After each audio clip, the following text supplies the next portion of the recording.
kama waziri, kwa maana tamko langu la leo ndio tamko la nchi nzima. Ndio.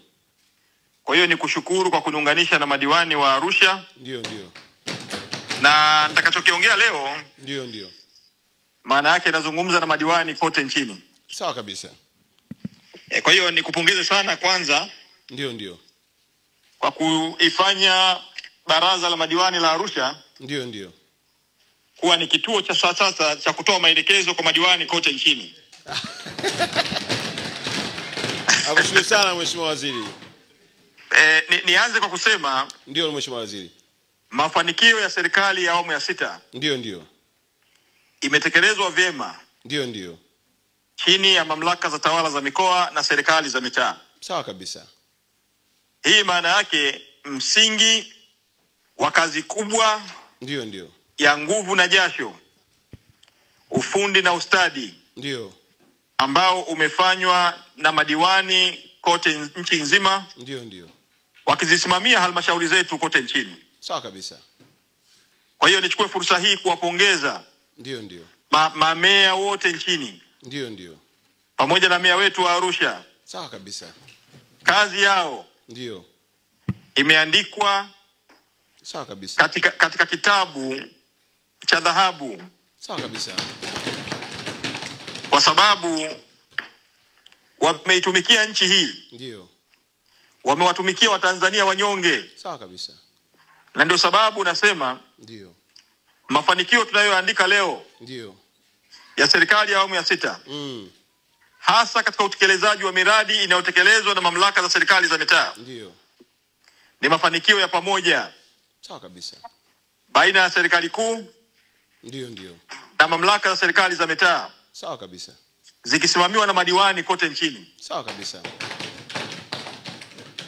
Kwa hiyo ninawapongeza madiwani. Sawa kabisa. Na ninatamani sana tuwaone kesho wakati Mheshimiwa Rais anaendeleza awamu yake ya pili. Ambayo ndio itakuwa awamu ya mwisho ya uongozi wake katika serikali hii ya awamu ya 6. Sawa kabisa. Hakuna neno lingine zuri naweza kusema. Ni lazima tufanye kazi kwa bidii kwa ajili ya Watanzania. Sawa kabisa. Na kwenye hili niko tayari kula kiapo. Sawa kabisa. Kwa sababu tunayaona mafanikio makubwa ambayo yamefanyika katika awamu hii. Sawa kabisa. Kwa hiyo nichukue fursa hii kuwashukuru sana na kushukuru wewe kwa kazi kubwa na kazi nzuri katika mkoa wa Arusha. Ndio. Umefanya kazi nzuri sana. Nashukuru sana mkuu. Na sisi ndani ya TAMISEMI tunakupongeza. Nashukuru sana mkuu. Vipo vifaa vya kazi ambavyo walikuwa wakivitumia. Ndio. Ambavyo kimsingi tunaita kama ni vyombo vya kulia. Kama sahani na kijiko. Sawa kabisa. Sasa vyombo hivi ndio kwa mfano hizi iPad ndio sijui vitu vidogo ambao walikuwa wakivitumia ndio ambavyo si sehemu ya mali zinazobaki na halmashauri. Ndio. Kwa hiyo maelekezo yangu kwa katibu mkuu ndio kwamba vifaa hivi ambavyo walikuwa wakivitumia ndio vya kwao wenyewe madiwani ndio waendelee kubaki navyo. Kwa sababu